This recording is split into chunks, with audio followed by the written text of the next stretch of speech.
ਸਫਲਤਾ ਲਈ ਮੇਰੇ 10 ਰਾਜ। ਹਰ ਕੋਈ ਮਹਾਨ ਹੋ ਸਕਦਾ ਹੈ ਕਿਉਂਕਿ ਹਰ ਕੋਈ ਸੇਵਾ ਕਰ ਸਕਦਾ ਹੈ। ਸੇਵਾ ਕਰਨ ਲਈ ਜ਼ਰੂਰੀ ਨਹੀਂ ਕਿ ਤੁਹਾਡੇ ਕੋਲ ਕੋਈ ਕਾਲਜ ਦੀ ਡਿਗਰੀ ਹੋਵੇ। ਸੇਵਾ ਕਰਨ ਲਈ ਤੁਹਾਡੇ ਲਈ ਆਪਣੇ ਮਜ਼ਮੂਨ ਅਤੇ ਕਿਰਿਆ ਦਾ ਮੇਲ ਕਰਾਉਣਾ ਜ਼ਰੂਰੀ ਨਹੀਂ।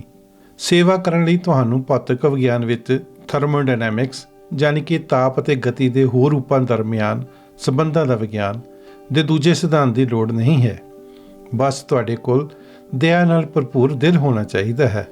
ਬਸ ਪ੍ਰੇਮ ਤੋਂ ਉਤਪੰਨ ਰੂਹ ਹੋਣੀ ਚਾਹੀਦੀ ਹੈ। ਇਹ ਬੋਲ ਹਨ ਮਾਰਟਨ ਲੂਥਰ ਕਿੰਗ ਜੂਨੀਅਰ ਦੇ। ਮਾਰਟਨ ਲੂਥਰ ਕਿੰਗ ਜੂਨੀਅਰ ਦੇ ਇਹ ਬੋਲ ਮੇਰੇ ਦਿਲ ਨੂੰ ਬੇਹੱਦ ਟੁੰਬਦੇ ਹਨ, ਇਸ ਕਦਰ ਕਿ ਮੈਂ ਉਮੀਦ ਕਰਦਾ ਹਾਂ ਕਿ ਮੈਂ ਵੀ ਇਸੇ ਤਰ੍ਹਾਂ ਦੀ ਜ਼ਿੰਦਗੀ ਜੀਵਾਂ। ਮੇਰੇ ਪਿਤਾ ਜੀ ਵੀ ਇਹੀ ਅਸੂਲ ਬੁਲੰਦ ਕਰਦੇ ਸਨ। ਪਰਿਵਾਰ ਦਾ ਪੇਟ ਭਰਨ ਲਈ ਉਹਨਾਂ ਕੋਲ ਲੋੜੀਂਦੇ ਪੈਸੇ ਨਹੀਂ ਸੀ ਹੁੰਦੇ, ਫਿਰ ਵੀ ਉਹਨਾਂ ਨੇ ਆਪਣੇ ਬੱਚਿਆਂ ਨੂੰ ਪਰਉਪਕਾਰ ਦਾ ਮਹੱਤਵ ਪ੍ਰਪੱਕ ਕਰਾਉਣ ਲਈ ਕੋਈ ਕਸਰ ਨਹੀਂ ਛੱਡੀ। ਮੈਂ ਭਾਰਤ ਵਿੱਚ ਚੰਡੀਗੜ੍ਹ ਲਾਗੇ ਇੱਕ ਨਿੱਕੇ ਜਿਹੇ ਪਿੰਡ ਦਾ ਜੰਪਲ ਹਾਂ ਅਤੇ ਮੇਰਾ ਪਿਛੋਕੜ ਬਹੁਤ ਹੀ ਅਧਲਾ ਜਿਹਾ ਹੈ। ਮੇਰੇ ਪਿਤਾ ਜੀ ਸਕੂਲ ਅਧਿਆਪਕ ਸਨ ਅਤੇ ਉਹਨਾਂ ਦੀ ਤਨਖਾਹ ਬਹੁਤ ਥੋੜ੍ਹੀ ਸੀ। ਮੈਨੂੰ ਹਮੇਸ਼ਾ ਆਪਣੇ ਭਰਾਵਾਂ ਦੇ ਪੁਰਾਣੇ ਕੱਪੜੇ ਪਾਉਣੇ ਪੈਂਦੇ ਸਨ ਕਿਉਂਕਿ ਸਾਡੀ ਜੇਬ ਨਵੇਂ ਕੱਪੜਿਆਂ ਦੀ ਇਜਾਜ਼ਤ ਨਹੀਂ ਦਿੰਦੀ ਸੀ। ਮੇਰੇ ਮਨ ਉੱਪਰ ਇਸ ਦੀ ਡੂੰਘੀ ਛਾਪ ਹੈ ਕਿ ਭਾਵੇਂ ਮੇਰੇ ਪਿਤਾ ਜੀ ਮਸਾਂ ਗੁਜ਼ਾਰਾ ਕਰਦੇ ਸਨ, ਪਰ ਉਹਨਾਂ ਨੇ ਮਦਦ ਲਈ ਆਏ ਕਿਸੇ ਦੋਸਤ ਜਾਂ ਅਜਨਬੀ ਨੂੰ ਕਦੇ ਵੀ ਖਾਲੀ ਨਹੀਂ ਸੀ ਮੋੜਿਆ। ਜਵਾਨੀ 'ਚ ਪੈਰ ਧਰਦਿਆਂ ਹੀ ਜਦੋਂ ਮੈਂ ਕੈਨੇਡਾ ਆਇਆ ਤਾਂ ਮੈਨੂੰ ਅੰਗਰੇਜ਼ੀ ਬਹੁਤੀ ਨਹੀਂ ਸੀ ਆਉਂਦੀ। ਇੱਥੇ ਆ ਕੇ ਮੈਂ ਆਪਣੀ ਨਵੀਂ ਜ਼ਿੰਦਗੀ ਸ਼ੁਰੂ ਕਰਨ ਅਤੇ ਆਪਣੀ ਜਗ੍ਹਾ ਬਣਾਉਣ ਲਈ ਸੰਘਰਸ਼ ਕੀਤਾ। ਜਦੋਂ ਮੈਂ ਭਾਰਤ ਵਿੱਚ ਅੱਲੜ ਉਮਰੇ ਗਰੀਬੀ ਨਾਲ ਘੁਲ ਰਿਹਾ ਸੀ, ਜੇ ਤੁਸੀਂ ਮੈਨੂੰ ਕਹਿੰਦੇ ਕਿ ਇੱਕ ਦਿਨ ਮੈਂ ਆਪਣੀ 500 ਮੁਲਾਜ਼ਮਾਂ ਵਾਲੀ ਕੰਪਨੀ ਚਲਾ ਰਿਹਾ ਹੋਵਾਂਗਾ ਜਾਂ ਸਨਮਾਨ ਲੈਣ ਲਈ ਲਾਸ ਐਂਜਲਸ ਜਾਵਾਂਗਾ ਜਾਂ ਨਿਊਯਾਰਕ 'ਚ ਸੰਯੁਕਤ ਰਾਸ਼ਟਰ ਦੇ ਸਦਰ ਮੁਕਾਮ 'ਚ ਭਾਸ਼ਣ ਦੇਵਾਂਗਾ, ਤਾਂ ਮੈਂ ਤੁਹਾਡੀ ਗੱਲ 'ਤੇ ਹੱਸ ਛੱਡਦਾ ਅਤੇ ਕਹਿ ਦਿੰਦਾ ਕਿ ਤੁਸੀਂ ਗਲਤ ਹੋ, ਜਦ ਕਿ ਧੁਰ ਅੰਦਰੋਂ ਮੈਂ ਇਹੀ ਉਮੀਦ ਕਰ ਰਿਹਾ ਹੁੰਦਾ ਕਿ ਸ਼ਾਇਦ ਇਹ ਬੰਦਾ ਮੈਂ ਹੋ ਸਕਦਾ ਹਾਂ। ਮੈਂ ਬਹੁਤ ਸਾਰੇ ਕਾਰੋਬਾਰਾਂ ਦਾ ਮਾਲਕ ਹਾਂ, ਬਹੁਤ ਸਾਰੇ ਕੰਮ ਬਦਲੇ ਹਨ ਅਤੇ ਇਸ ਪੂਰੇ ਸਫ਼ਰ ਦੌਰਾਨ ਮੈਨੂੰ ਬਥੇਰੇ ਨੁਕਸਾਨ ਅਤੇ ਨਾਕਾਮਯਾਬੀਆਂ ਦਾ ਸਾਹਮਣਾ ਕਰਨਾ ਪਿਆ ਹੈ। ਮੇਰੀ ਕੋਈ ਵੀ ਸਫਲਤਾ ਕਿਸੇ ਕਿਸਮਤ ਅਤੇ ਕ੍ਰਿਸ਼ਮੇ ਦੀ ਬਦੌਲਤ ਨਹੀਂ ਹੋਈ, ਸਗੋਂ ਇਹ ਮੇਰੇ ਦ੍ਰਿੜ ਇਰਾਦੇ, ਸਿਰੜ ਅਤੇ ਸਮੱਸਿਆਵਾਂ ਨੂੰ ਆਪਣੇ ਸੁਪਨਿਆਂ ਉੱਪਰ ਭਾਰੂ ਨਾ ਪੈਣ ਦੇਣ ਦੀ ਬਦੌਲਤ ਹੋਈ ਹੈ। ਇਸ ਕਿਤਾਬ 'ਚ ਮੈਂ ਤੁਹਾਡੇ ਨਾਲ ਸਫਲਤਾ ਲਈ 10 ਰਾਜ ਸਾਂਝੇ ਕਰਾਂਗਾ। ਉਹ ਸਬਕ ਜੋ ਮੈਂ ਆਪਣੇ ਇਸ ਸਫ਼ਰ ਦੌਰਾਨ ਸਿੱਖੇ, ਇਸ ਉਮੀਦ ਨਾਲ ਕਿ ਮੇਰੀ ਦਾਸਤਾਨ ਤੁਹਾਡੇ ਲਈ ਪ੍ਰੇਰਨਾ ਬਣੇ।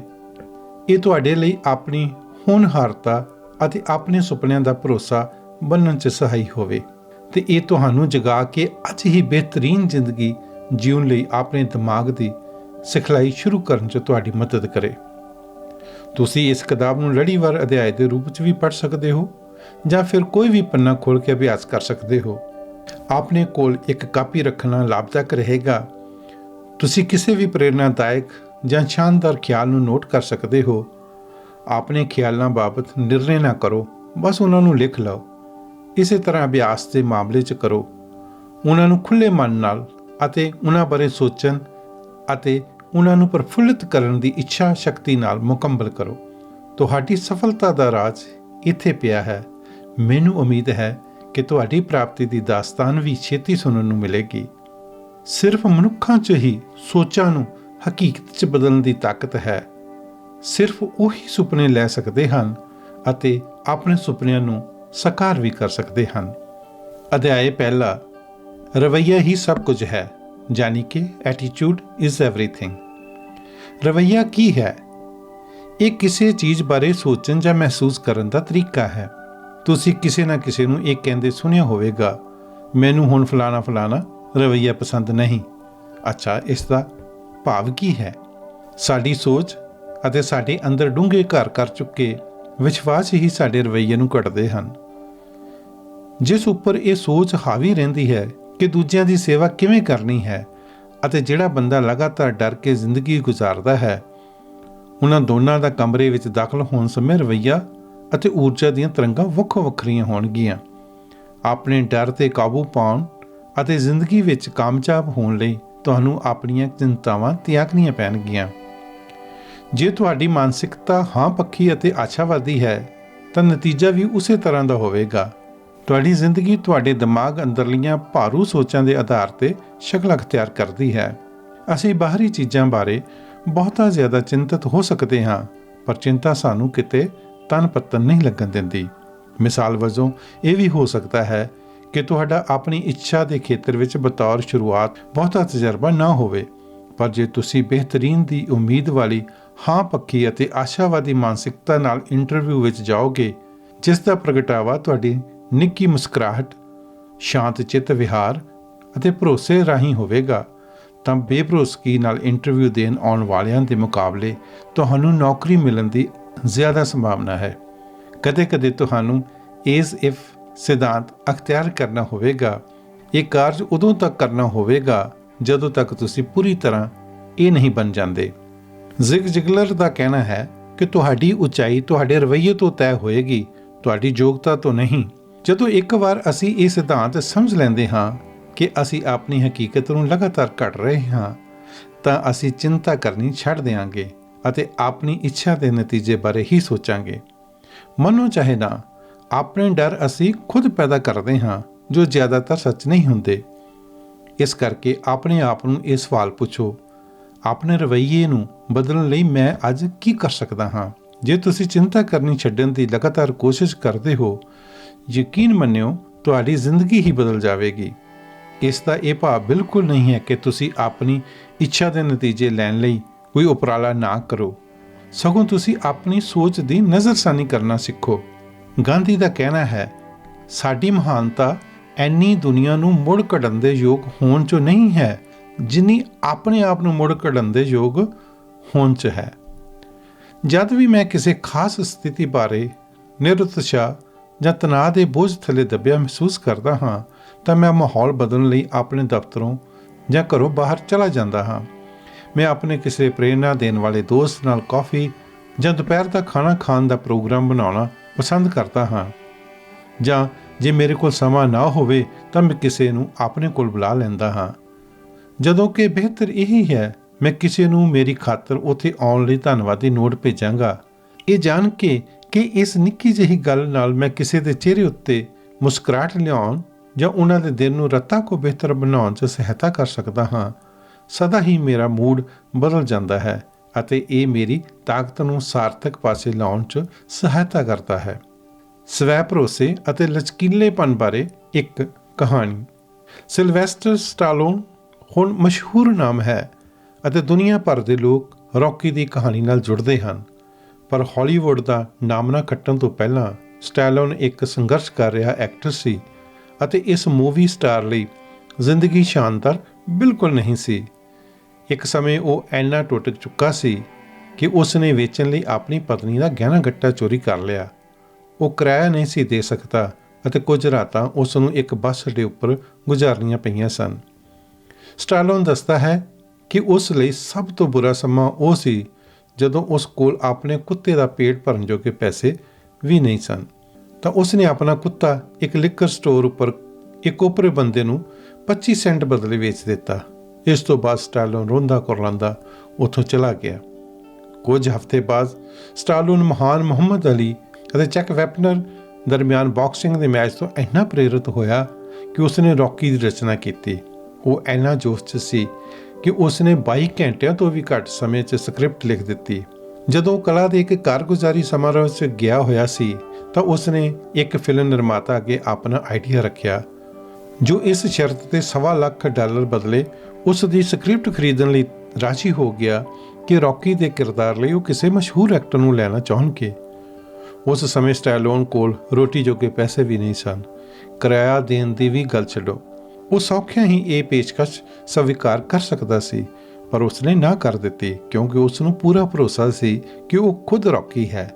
ਸਟੂਡੀਓ ਨੇ ਮੁੜ ਉਸ ਤੱਕ ਪਹੁੰਚ ਕੀਤੀ ਅਤੇ ਉਸ ਨੂੰ ਸਕ੍ਰਿਪਟ ਬਦਲੇ $3.5 ਲੱਖ ਦੇਣ ਦੀ ਪੇਸ਼ਕਸ਼ ਕੀਤੀ, ਪਰ ਸਟੈਲੋਨ ਨੇ ਇਹ ਵੀ ਠੁਕਰਾ ਦਿੱਤੀ। ਉਹ ਵਜਦ ਰਿਹਾ ਕਿ ਰੌਕੀ ਦਾ ਕਿਰਦਾਰ ਉਹ ਆਪ ਹੀ ਨਿਭਾਏਗਾ।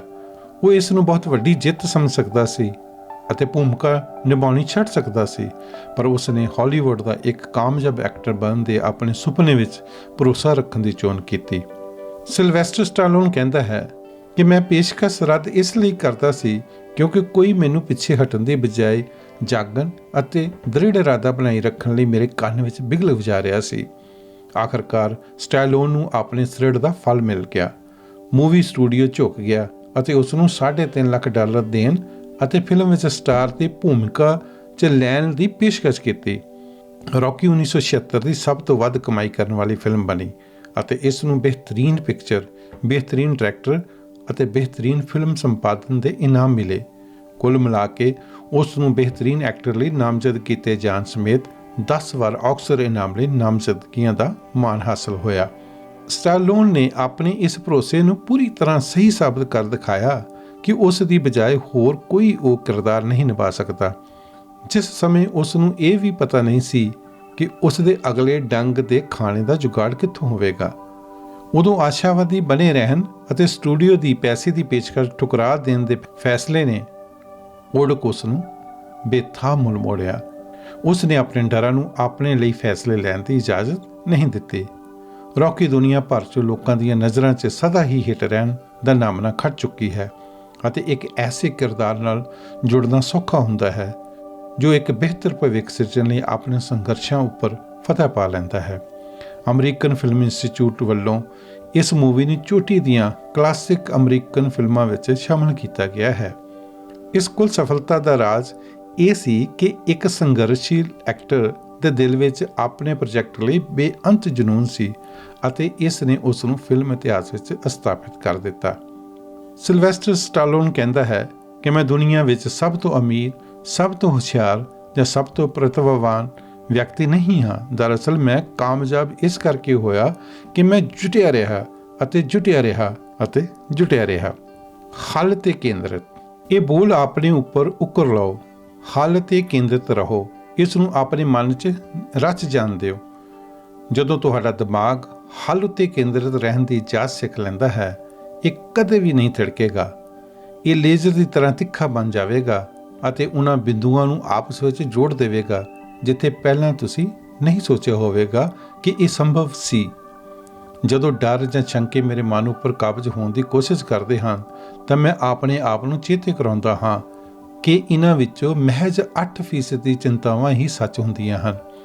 ਮੈਂ ਸਮੱਸਿਆਵਾਂ ਨੂੰ ਵੱਡਾ ਮੁੱਦਾ ਬਣਾਉਣ ਦੀ ਬਜਾਏ ਹਮੇਸ਼ਾ ਹੱਲ ਵੱਲ ਧਿਆਨ ਦਿੰਦਾ ਹਾਂ। ਜਦੋਂ ਤੁਸੀਂ ਅੰਤਮ ਨਤੀਜੇ ਉੱਪਰ ਕੇਂਦਰਿਤ ਰਹਿੰਦੇ ਹੋ, ਉਹ ਕੁਝ ਜਿਸ ਨੂੰ ਤੁਸੀਂ ਆਪਣੀ ਜ਼ਿੰਦਗੀ 'ਚ ਹੁੰਦਾ ਦੇਖਣਾ ਚਾਹੁੰਦੇ ਹੋ, ਤੁਹਾਡਾ ਦਿਮਾਗ ਸਮੱਸਿਆ 'ਚ ਗ੍ਰਸਤ ਹੋਣ ਜਾਂ ਇਸ ਦਾ ਕੈਦੀ ਬਣੇ ਰਹਿਣ ਦੀ ਬਜਾਏ ਆਪਣੇ ਆਪ ਉਮੀਦ ਅਤੇ ਸੰਭਾਵਨਾ ਵੱਲ ਗੌਰ ਕਰਨਾ ਸ਼ੁਰੂ ਕਰ ਦਿੰਦਾ ਹੈ। ਮੈਂ ਹਮੇਸ਼ਾ ਜਾਣਦਾ ਸੀ ਕਿ ਮੈਂ ਕਿੱਥੇ ਪਹੁੰਚਣਾ ਚਾਹੁੰਦਾ ਸੀ ਅਤੇ ਇਸੇ ਕਰਕੇ ਮੈਂ ਹਮੇਸ਼ਾ ਉਹਨਾਂ ਸਭ ਦਰਵਾਜ਼ਿਆਂ ਉੱਪਰ ਧਿਆਨ ਕੇਂਦਰਿਤ ਕਰਨ ਦੀ ਬਜਾਏ ਜੋ ਮੇਰੇ ਲਈ ਖੁੱਲ੍ਹ ਨਹੀਂ ਰਹੇ ਸਨ, ਉੱਥੇ ਪਹੁੰਚਣ ਦੇ ਤਰੀਕੇ ਲੱਭਦਾ ਰਹਿੰਦਾ ਸੀ। ਮੈਂ ਹੱਥਲੀਆਂ ਸਮੱਸਿਆਵਾਂ ਦੀ ਚਿੰਤਾ ਨਾ ਕਰਨ ਦੀ ਸਕਾਰਾਤਮਕ ਚੇਤਨ ਕੋਸ਼ਿਸ਼ ਕਰਦਾ ਰਹਿੰਦਾ ਸੀ। ਆਪਣੇ ਮਨ ਨੂੰ ਇਹ ਸਿਖਲਾਈ ਦਿੰਦਾ ਰਹਿੰਦਾ ਸੀ ਕਿ ਕਦੇ ਵੀ ਹਾਰ ਨਹੀਂ ਮੰਨਣੀ। ਆਪਣੀਆਂ ਨਾਕਾਮੀਆਂ ਲਈ ਦੁਖੀ ਰਹਿਣਾ ਅਤੇ ਆਪਣੇ ਸਾਥੀਆਂ ਨਾਲ ਤੁਲਨਾ ਅਤੇ ਮੁਕਾਬਲੇਬਾਜ਼ੀ ਦੇ ਜਨੂੰਨ 'ਚ ਗ੍ਰਸੇ ਰਹਿਣਾ ਸੌਖਾ ਹੈ। ਸਭ ਉਹ ਚੀਜ਼ਾਂ ਜੋ ਤੁਸੀਂ ਲੋਚਦੇ ਹੋ ਅਤੇ ਜੋ ਕੁਝ ਇਸ ਸਮੇਂ ਤੁਹਾਡੇ ਕੋਲ ਹਨ, ਉਹਨਾਂ ਉੱਪਰ ਕੇਂਦਰਿਤ ਹੋਣ ਅਤੇ ਸ਼ੁਕਰਗੁਜ਼ਾਰ ਅਤੇ ਸੰਤੁਸ਼ਟ ਹੋਣ ਦੀ ਸਿਖਲਾਈ ਲਈ ਤੁਹਾਡੇ ਦਿਮਾਗ ਨੂੰ ਸਮੇਂ ਅਤੇ ਸਿਖਲਾਈ ਦੀ ਲੋੜ ਹੈ। ਅਮਰੀਕਨ ਅਦਾਕਾਰਾ, ਮਾਡਲ ਅਤੇ ਕਾਰੋਬਾਰੀ ਔਰਤ ਕ੍ਰਿਸਟੀ ਬ੍ਰਿੰਕਲੇ ਕਹਿੰਦੀ ਹੈ ਕਿ ਸੱਚੀ ਮੁੱਚੀ ਸਕਾਰਾਤਮਕ ਰਵੱਈਆ ਅਖਤਿਆਰ ਕਰਨਾ ਤੁਹਾਡੀ ਜ਼ਿੰਦਗੀ ਦੇ ਸਾਲ ਵਧਾਉਣ, ਤੁਹਾਡੇ ਕਦਮਾਂ ਨੂੰ ਸਪਰਿੰਗ ਲਾ ਦੇਣ ਅਤੇ ਤੁਹਾਡੀਆਂ ਅੱਖਾਂ 'ਚ ਚਮਕ ਲਿਆ ਦੇਣ ਅਤੇ ਐਸਾ ਸਭ ਕੁਝ ਕਰ ਦੇਣ ਦਾ ਕ੍ਰਿਸ਼ਮਾ ਕਰ ਸਕਦਾ ਹੈ। ਤਬਦੀਲੀ ਹਮੇਸ਼ਾ ਅੰਦਰੋਂ ਸ਼ੁਰੂ ਹੁੰਦੀ ਹੈ। ਜੇ ਤੁਸੀਂ ਜਿੱਥੇ ਹੋ ਉਸ ਨੂੰ ਲੈ ਕੇ ਖੁਸ਼ ਨਹੀਂ ਹੋ, ਜੇ ਤੁਸੀਂ ਹਾਸਲ ਨਤੀਜਿਆਂ ਨੂੰ ਲੈ ਕੇ ਪਰੇਸ਼ਾਨ ਜਾਂ ਦੁਖੀ ਹੋ, ਜਾਂ ਜੇ ਤੁਸੀਂ ਆਪਣੇ ਆਪ ਨੂੰ ਆਲੇ ਦੁਆਲੇ ਦੇ ਹਰ ਬੰਦੇ ਨਾਲ ਨਾਰਾਜ਼ ਦੇਖਦੇ ਹੋ, ਤਾਂ ਜਾਣ ਲਓ ਕਿ ਤਬਦੀਲੀ ਆਪਣੇ ਆਪ ਤੋਂ ਸ਼ੁਰੂ ਹੁੰਦੀ ਹੈ। ਗੁਲਾਮੀ ਅਤੇ ਸਵੈ ਨੂੰ ਬਰਬਾਦ ਕਰਨ ਵਾਲੇ ਖਿਆਲਾਂ ਤੋਂ ਮੁਕਤ ਹੋਣ ਦੀ ਤਾਕਤ ਤੁਹਾਡੇ ਵਿੱਚ ਹੈ। ਇਹ ਕੁੰਜੀ ਤੁਹਾਡੇ ਕੋਲ ਹੈ। ਇਸ ਨੂੰ ਵਰਤੋਂ 'ਚ ਤੁਸੀਂ ਲਿਆਉਣਾ ਹੈ। ਤੁਸੀਂ ਐਸੇ ਵਿਅਕਤੀ ਹੋ ਜਿਸ ਨੇ ਤੁਹਾਡੀ ਜ਼ਿੰਦਗੀ ਵਿੱਚ ਤਬਦੀਲੀ ਲਿਆਉਣੀ ਹੈ। ਜੇ ਤੁਸੀਂ ਬਦਲਣ ਦੀ ਇੱਛਾ ਰੱਖਦੇ ਹੋ ਤਾਂ ਹੋਰ ਲੋਕ ਸਿਰਫ ਤੁਹਾਡੀ ਮਦਦ ਹੀ ਕਰ ਸਕਦੇ ਹਨ। ਜੇ ਤੁਹਾਡਾ ਰਵੱਈਆ ਨਿਕੰਮਾ ਹੈ ਤਾਂ ਤੁਹਾਡੀ ਮਦਦ ਕਰ ਸਕਣ ਵਾਲੇ ਵੀ ਤੁਹਾਡੇ ਤੋਂ ਮੂੰਹ ਮੋੜ ਲੈਣਗੇ। ਜਦ ਮੈਂ ਪਹਿਲੀ ਵਾਰ ਕੈਨੇਡਾ ਦੀ ਧਰਤੀ 'ਤੇ ਪੈਰ ਰੱਖਿਆ, ਉਹ ਸਮਾਂ ਮੇਰੇ ਲਈ ਬਹੁਤ ਮੁਸ਼ਕਿਲ ਸੀ। ਮੈਂ ਇੱਕ ਐਸੇ ਮੁਲਕ 'ਚ ਆਇਆ ਸੀ ਜਿੱਥੋਂ ਦੀ ਬੋਲੀ ਮੈਨੂੰ ਨਹੀਂ ਸੀ ਆਉਂਦੀ, ਪੈਸੇ ਧੇਲੇ ਦੀ ਤੰਗੀ ਸੀ ਅਤੇ ਨੌਕਰੀ ਲੱਭਣਾ ਤਾਂ ਹੋਰ ਵੀ ਮੁਸ਼ਕਿਲ ਸੀ, ਕਿਉਂਕਿ ਮੈਂ ਅੰਗਰੇਜ਼ੀ 'ਚ ਗੱਲਬਾਤ ਨਹੀਂ ਕਰ ਸਕਦਾ ਸੀ ਜਾਂ ਆਪਣੀ ਗੱਲ ਨਹੀਂ ਕਹਿ ਸਕਦਾ ਸੀ। ਮੈਂ ਆਪਣੇ ਆਪ ਨੂੰ ਸਮਝਾਉਣਾ ਜਾਰੀ ਰੱਖਿਆ, ਜੇ ਤੁਸੀਂ ਹੱਲ ਉੱਪਰ ਧਿਆਨ ਕੇਂਦਰਿਤ ਕਰਦੇ ਹੋ ਤਾਂ ਤੁਹਾਨੂੰ ਹਾਂ ਪੱਖੀ ਨਤੀਜਾ ਮਿਲੇਗਾ, ਕਿਉਂਕਿ ਇਸ ਨਾਲ ਤੁਹਾਡਾ ਧਿਆਨ ਉਸ ਉੱਪਰ ਨਹੀਂ ਲੱਗਿਆ ਹੁੰਦਾ ਜੋ ਮੌਜੂਦ ਨਹੀਂ ਹੈ ਜਾਂ ਜੋ ਬੇਕਾਰ ਹੈ। ਪਹਿਲਾਂ ਮੈਂ ਮਾਯੂਸ ਅਤੇ ਨਿਰਾਸ਼ ਸੀ, ਕਿਉਂਕਿ ਮੈਨੂੰ ਬਹੁਤਾਂ ਉਮੀਦਾਂ ਸਨ ਕਿ ਇਸ ਮੁਲਕ ਵਿੱਚ ਮੇਰੀ ਜ਼ਿੰਦਗੀ ਕਿਵੇਂ ਸ਼ੁਰੂ ਹੋਵੇਗੀ। ਕੁਝ ਵੀ ਮੇਰੀ ਮਨਾਈ ਵਿਊ ਤੋਂ ਅਨੁਸਾਰ ਨਹੀਂ ਹੋਇਆ। ਇੱਕ ਦਿਨ ਮੈਂ ਆਪਣੇ ਆਪ ਨੂੰ ਕਿਹਾ, ਜੇ ਤੂੰ ਆਪਣੀ ਜ਼ਿੰਦਗੀ ਵੱਖਰੀ ਤਰ੍ਹਾਂ ਦੀ ਦੇਖਣਾ ਚਾਹੁੰਦਾ ਹੈ ਤਾਂ ਤੈਨੂੰ ਆਪਣਾ ਮਨ ਬਣਾਉਣਾ ਪਵੇਗਾ। ਮੈਂ ਆਪਣੇ ਆਪ ਨੂੰ ਕਿਹਾ ਕਿ ਜੇ ਮੈਂ ਆਪ ਆਪਣੇ ਡਰਾਂ ਦੇ ਅੱਗੇ ਗੋਡੇ ਟੇਕ ਦਿੱਤੇ ਅਤੇ ਭਾਰਤ ਵਾਪਸ ਚਲਾ ਗਿਆ, ਜੋ ਉਸ ਸਮੇਂ ਸਭ ਤੋਂ ਸੌਖਾ ਹੱਲ ਜਾਪਦਾ ਸੀ, ਫਿਰ ਮੈਂ ਵੱਖਰੀ ਤਰ੍ਹਾਂ ਦੀ ਜ਼ਿੰਦਗੀ ਜਾਂ ਸੰਭਾਵਨਾਵਾਂ ਪੈਦਾ ਨਹੀਂ ਕਰ ਸਕਾਂਗਾ ਅਤੇ ਕੋਈ ਬਹੁਤਾ ਵਿਕਾਸ ਵੀ ਨਹੀਂ ਹੋਵੇਗਾ। ਮੈਂ ਚਾਹੁੰਦਾ ਸੀ ਕਿ ਮੈਨੂੰ ਕੈਨੇਡਾ ਹੀ ਰਹਿਣਾ ਪੈਣਾ ਹੈ ਅਤੇ ਇਹ ਮੈਨੂੰ ਕਰਨਾ ਹੀ ਪਵੇਗਾ। ਮੈਂ ਸੁਪਨਾ ਦੇਖਣਾ ਸੀ, ਭਾਵੇਂ ਕਿ ਇਸ ਨੇ ਚਿੰਤਾ ਅਤੇ ਅਨਿਸ਼ਚਿਤਤਾ ਪੈਦਾ ਕੀਤੀ।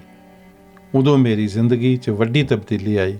ਜੋ ਮੈਂ ਪਿੱਛੇ ਛੱਡ ਆਇਆ ਸੀ, ਉਸ ਵੱਲ ਮੁੜ ਕੇ ਦੇਖਣ ਦੀ ਬਜਾਏ ਮੈਂ ਅੱਗੇ ਉਸ ਨੂੰ ਦੇਖਣਾ ਸ਼ੁਰੂ ਕੀਤਾ ਜੋ ਮੇਰੇ ਲਈ ਸੰਭਵ ਸੀ। ਸਕਾਰਾਤਮਕ ਖੂਬੀਆਂ ਨੂੰ ਪ੍ਰਫੁੱਲਤ ਕਰਨ ਲਈ ਜੁਟੇ ਰਹੋ। ਹਲੀਮੀ ਹੰਕਾਰ ਤੋਂ ਵਧੇਰੇ ਮਨਮੋਹਣੀ ਹੈ ਅਤੇ ਹਲੀਮੀ ਅਤੇ ਨਰਮਾਈ ਦਾ ਭਾਵ ਇਹ ਨਹੀਂ ਕਿ ਤੁਹਾਡਾ ਸਵੈ ਵਿਸ਼ਵਾਸ ਹੀ ਢਹਿੰਦੀ ਕਲਾ 'ਚ ਹੋਵੇ ਜਾਂ ਤੁਹਾਨੂੰ ਆਤਮ ਸਨਮਾਨ ਦੀ ਸਮੱਸਿਆ ਹੋਵੇ। ਇਸ ਤਰ੍ਹਾਂ ਬਸ ਇਹੀ ਪਤਾ ਲੱਗਦਾ ਹੈ ਕਿ ਤੁਸੀਂ ਅੰਦਰੋਂ ਬਹੁਤ ਹੀ ਸਹਿਜ ਹੋ ਅਤੇ ਤੁਸੀਂ ਕਿਸੇ ਨੂੰ ਕੁਝ ਵੀ ਸਾਬਤ ਨਹੀਂ ਕਰਨਾ ਹੈ। ਬ੍ਰਾਇਨ ਟ੍ਰੇਸੀ ਕਹਿੰਦੇ ਹਨ, ਸਕਾਰਾਤਮਕ ਉਮੀਦ ਵਾਲਾ ਰਵੱਈਆ ਉੱਤਮ ਸ਼ਖਸੀਅਤ ਦੀ ਨਿਸ਼ਾਨੀ ਹੈ। ਕ੍ਰਿਸਟੀਆਨੋ ਰੋਨਾਲਡੋ ਕਹਿੰਦਾ ਹੈ, ਮੈਂ ਕਦੇ ਵੀ ਇਸ ਸੱਚਾਈ ਨੂੰ ਲੁਕਾਉਣ ਦੀ ਕੋਸ਼ਿਸ਼ ਨਹੀਂ ਕੀਤੀ ਕਿ ਬਿਹਤਰੀਨ ਬਣਨਾ ਮੇਰਾ ਉਦੇਸ਼ ਹੈ। ਕ੍ਰਿਸਟੀਆਨੋ ਰੋਨਾਲਡੋ, ਜੋ ਹੁਣ ਤੱਕ ਦੇ ਸਭ ਤੋਂ ਬਿਹਤਰੀਨ ਫੁੱਟਬਾਲ ਖਿਡਾਰੀਆਂ ਵਿੱਚੋਂ ਇੱਕ ਹੈ, ਗੁਰਬਤ ਨਾਲ ਘੁਲਦੇ ਕਿਰਤੀ ਪਰਿਵਾਰ ਦਾ ਜੰਮਪਲ ਹੈ ਅਤੇ ਉਹ ਸਾਰੇ ਭੈਣ ਭਰਾ ਇੱਕ ਹੀ ਕਮਰੇ ਵਿੱਚ ਰਹਿੰਦੇ ਸਨ। ਉਸ ਦਾ ਪਿਓ ਸ਼ਰਾਬੀ ਸੀ ਜੋ ਕਿ ਆਖਰਕਾਰ ਗੁਰਦਿਆਂ ਦੇ ਰੋਗ ਨਾਲ ਚੱਲ ਵਸਿਆ। ਉਹ 14 ਸਾਲਾਂ ਦਾ ਸੀ ਜਦ ਉਸ ਨੂੰ ਸਕੂਲ 'ਚੋਂ ਕੱਢ ਦਿੱਤਾ ਗਿਆ, ਇਸ ਕਰਕੇ ਕਿ ਉਸ ਦੀ ਮਾਂ ਨੇ ਉਸ ਨੂੰ ਕਿਹਾ ਕਿ ਉਸ ਨੂੰ ਆਪਣੀ ਕੁੱਲ ਤਾਕਤ ਜ਼ਿੰਦਗੀ ਦੇ ਇੱਕੋ ਇੱਕ ਪ੍ਰੇਮ ਫੁੱਟਬਾਲ ਉੱਪਰ ਲਗਾਉਣੀ ਚਾਹੀਦੀ ਹੈ। 15 ਸਾਲ ਦਾ ਹੋਣ 'ਤੇ ਪਤਾ ਲੱਗਿਆ ਕਿ ਉਸ ਦੇ ਦਿਲ ਦੀ ਧੜਕਣ ਵੱਧਦੀ ਹੈ, ਜਿਸ ਨਾਲ ਉਸ ਦਾ ਭਵਿੱਖ ਤਬਾਹ ਹੋ ਸਕਦਾ ਸੀ। ਪਰ ਸਰਜਰੀ ਤੋਂ ਬਾਅਦ ਉਹ ਮੁੜ ਫੁੱਟਬਾਲ 'ਚ ਵਾਪਸ ਆਉਣ ਦੇ ਕਾਬਿਲ ਹੋ ਗਿਆ। ਉਸ ਦੇ ਜਨੂੰਨ ਦਾ ਮੁੱਲ ਪੈ ਗਿਆ ਜਦ 18 ਸਾਲ ਦੀ ਉਮਰ 'ਚ ਮਾਨਚੈਸਟਰ ਯੂਨਾਈਟਿਡ ਫੁੱਟਬਾਲ ਕਲੱਬ ਨੇ 1 ਕਰੋੜ 20 ਲੱਖ ਪਾਉਂਡ ਦੇ ਕੇ ਰੋਨਾਲਡੋ ਨੂੰ ਭਰਤੀ ਕਰ ਲਿਆ। ਇਹ ਉਸ ਦੀ ਉਮਰ ਦੇ ਲਈ ਸਭ ਤੋਂ ਵੱਧ ਅਦਾ ਕੀਤੀ ਰਕਮ ਸੀ। ਉਹ ਕਹਿੰਦਾ ਹੈ, ਮੈਂ ਮਾਟਚੂ ਜਿਹਾ ਸੀ, ਮੇਰੀਆਂ ਮਾਸਪੇਸ਼ੀਆਂ ਸੁਡੌਲ ਨਹੀਂ ਸਨ। ਇਸ ਲਈ ਮੈਂ 11 ਸਾਲ ਦੀ ਉਮਰ 'ਚ ਇੱਕ ਫੈਸਲਾ ਲਿਆ। ਮੈਂ ਜਾਣਦਾ ਸੀ ਕਿ ਮੇਰੇ ਵਿੱਚ ਬਹੁਤ ਪ੍ਰਤਿਭਾ ਹੈ, ਪਰ ਮੈਂ ਫੈਸਲਾ ਕੀਤਾ ਕਿ ਮੈਂ ਦੂਜਿਆਂ ਨਾਲੋਂ ਜ਼ਿਆਦਾ ਸਖਤ ਮਿਹਨਤ ਕਰਨ ਜਾ ਰਿਹਾ ਹਾਂ। ਮੇਰਾ ਬੱਚਿਆਂ ਵਾਂਗ ਕੰਮ ਕਰਨਾ ਬੰਦ ਹੋਣ ਜਾ ਰਿਹਾ ਸੀ। ਮੈਂ ਇਹ ਸਿਖਲਾਈ ਲੈਣ ਜਾ ਰਿਹਾ ਸੀ ਕਿ ਮੈਂ ਦੁਨੀਆ 'ਚ ਬਿਹਤਰੀਨ ਸਾਬਤ ਹੋ ਸਕਦਾ ਹਾਂ। ਮੈਨੂੰ ਨਹੀਂ ਪਤਾ ਇਹ ਭਾਵਨਾ ਕਿੱਥੋਂ ਆਈ, ਇਹ ਤਾਂ ਬਸ ਮੇਰੇ ਅੰਦਰ ਸੀ। ਇਹ ਐਸੀ ਭੁੱਖ ਦੀ ਤਰ੍ਹਾਂ ਹੈ ਜੋ ਕਦੇ ਪੂਰੀ ਨਹੀਂ ਹੁੰਦੀ। ਬੱਚਿਆਂ ਨਾਲ ਸਮਾਂ ਗੁਜ਼ਾਰੋ। ਬੱਚਿਆਂ ਨਾਲ ਸਮਾਂ ਗੁਜ਼ਾਰਨਾ ਚਿੰਤਾ ਮੁਕਤ ਹੋਣ ਅਤੇ ਆਪਣੇ ਬੇਹੱਦ ਮਹਿਸੂਸ ਅਤੀਤ ਨਾਲ ਮੁੜ ਜੁੜਨ ਦਾ ਇੱਕ ਸ਼ਾਨਦਾਰ ਤਰੀਕਾ ਹੈ। ਬਾਲਗਾਂ ਵਜੋਂ ਅਸੀਂ ਆਪਣੀਆਂ ਭਾਵਨਾਵਾਂ ਨੂੰ ਲੁਕਾਉਣਾ ਅਤੇ ਸੰਕੋਚਵਾਂ ਰਵੱਈਆ ਬਣਾਈ ਰੱਖਣਾ ਸਿੱਖ ਲਿਆ ਹੈ। ਬੱਚਿਆਂ ਕੋਲ ਸਾਨੂੰ ਸਿਖਾਉਣ ਲਈ ਸ਼ਾਨਦਾਰ ਸਬਕ ਹੈ। ਮਜ਼ੇ ਲਓ ਅਤੇ ਜ਼ਿੰਦਗੀ ਦਾ ਆਨੰਦ ਮਾਣੋ। ਜਦ ਤੁਸੀਂ ਬੁੱਢੇ ਹੋਣੇ ਸ਼ੁਰੂ ਹੋ ਜਾਵੋ ਤਾਂ ਆਪਣੀ ਜਵਾਨੀ ਦੇ ਰੰਗਾਂ ਨੂੰ ਬਰਕਰਾਰ ਰੱਖੋ। ਬੱਚੇ ਡਿੱਗ ਪੈਂਦੇ ਹਨ, ਪਰ ਉਹ ਫਿਰ ਉੱਠ ਖੜ੍ਹਦੇ ਹਨ ਅਤੇ ਮੁੜ ਕੋਸ਼ਿਸ਼ ਕਰਦੇ ਹਨ। ਉਹਨਾਂ 'ਚ ਕੋਈ ਹਉਮੈ ਨਹੀਂ ਹੁੰਦੀ, ਉਹ ਬਸ ਮਜ਼ੇ ਲੈਣ 'ਤੇ ਧਿਆਨ ਲਾਈ ਰੱਖਦੇ ਹਨ। ਮੈਂ ਆਪਣੇ ਬੱਚਿਆਂ ਨਾਲ ਖੇਡ ਕੇ ਮਜ਼ੇ ਲੈਂਦਾ ਹਾਂ। ਅਸੀਂ ਹਾਕੀ ਖੇਡਦੇ ਹਾਂ, ਹਾਸਾ ਮਜ਼ਾਕ ਕਰਦੇ ਹਾਂ ਅਤੇ ਮੈਂ ਆਪਣੇ ਆਪ ਨੂੰ ਬਹੁਤ ਹੀ ਗੰਭੀਰਤਾ ਨਾਲ ਨਹੀਂ ਲੈਂਦਾ। ਉਹ ਕੰਮ ਕਰੋ ਜੋ ਤੁਹਾਨੂੰ ਤੁਹਾਡੀਆਂ ਚਿੰਤਾਵਾਂ ਤੋਂ ਦੂਰ ਕਰਨ ਅਤੇ ਤੁਹਾਨੂੰ ਤੁਹਾਡੇ ਦਿਮਾਗ 'ਚੋਂ ਬਾਹਰ ਲੈ ਜਾਂਦੇ ਹਨ। ਨਿੱਤ ਦਿਨ ਤੁਹਾਨੂੰ ਜਿੰਨਾ ਕੁਝ ਸੋਚਣਾ ਪੈਂਦਾ ਹੈ, ਉਸ ਕਾਰਨ ਤੁਹਾਨੂੰ ਆਪਣੀਆਂ ਇੱਛਾਵਾਂ ਲਈ ਲੋੜੀਂਦਾ ਸਮਾਂ ਨਹੀਂ ਮਿਲਦਾ। ਉਸ ਬਾਰੇ ਸੋਚੋ ਜੋ ਤੁਸੀਂ ਆਪਣੀ ਜ਼ਿੰਦਗੀ 'ਚ ਬਦਲਣਾ ਚਾਹੁੰਦੇ ਹੋ ਨਹੀਂ ਤਾਂ ਤੁਹਾਡੇ ਸੁਪਨੇ ਸੰਭਾਵਿਤ ਤੌਰ 'ਤੇ ਬਹੁਤ ਪਿੱਛੇ ਰਹਿ ਜਾਣਗੇ। ਜਦ ਅਸੀਂ ਬੱਚੇ ਹੁੰਦੇ ਹਾਂ ਤਾਂ ਜਵਾਬ ਮਿਲਣ ਤੱਕ 50 ਵਾਰ ਸਵਾਲ ਪੁੱਛਦੇ ਹਾਂ। ਸਾਨੂੰ ਗਲਤੀਆਂ ਹੋਣ ਦੀ ਚਿੰਤਾ ਨਹੀਂ ਹੁੰਦੀ। ਮੈਂ ਤਾਂ ਇਹੀ ਸਿੱਖਿਆ ਹੈ ਕਿ ਜ਼ਿੰਦਗੀ ਨੂੰ ਰੱਜ ਕੇ ਮਾਣੋ, ਸੰਪੂਰਨ ਹੋਣ ਦੀ ਚਿੰਤਾ ਨਾ ਕਰੋ, ਆਪਣੇ ਡਰਾਂ ਤੋਂ ਮੁਕਤ ਹੋਵੋ, ਬੱਚਿਆਂ ਵਾਲੇ ਉਤਸ਼ਾਹ ਨਾਲ ਜ਼ਿੰਦਗੀ ਗੁਜ਼ਾਰੋ। ਗਲਤੀਆਂ ਕਰਨ, ਸਿੱਖਣ ਅਤੇ ਵਿਕਾਸ ਕਰਨ ਦੇ ਅਮਲ ਲਈ ਖੁੱਲ੍ਹੇ ਮਨ ਰਹੋ। ਲੋਕ ਉਹਨਾਂ ਨਾਲ ਕੰਮ ਕਰਨਾ ਪਸੰਦ ਕਰਦੇ ਹਨ ਜੋ ਜਗਿਆਸੂ, ਹਸਮੁਖ ਅਤੇ ਤਾਕਤ ਨਾਲ ਭਰਪੂਰ ਹੁੰਦੇ ਹਨ। ਸਵਾਗਤ ਕਰਨ ਵਾਲੀ ਸ਼ਖਸੀਅਤ ਵਿਸ਼ਾਲ ਦਾਇਰੇ ਵਿੱਚ ਫੈਲਣ ਦੇ ਸਮਰੱਥ ਹੁੰਦੀ ਹੈ ਅਤੇ ਇਹ ਤੁਹਾਡੇ ਲਈ ਬਹੁਤ ਸਾਰੇ ਦਰਵਾਜ਼ੇ ਖੋਲ੍ਹ ਦੇਵੇਗੀ। ਅਭਿਆਸ। ਤੁਹਾਡਾ ਹਫ਼ਤਾ ਕਿਵੇਂ ਗੁਜ਼ਰਿਆ? ਅਭਿਆਸ। ਤੁਸੀਂ ਇਹ ਅਭਿਆਸ ਕਰਨਾ ਹੈ ਕਿ ਤੁਹਾਡਾ ਹਫ਼ਤਾ ਕਿਵੇਂ ਗੁਜ਼ਰਿਆ।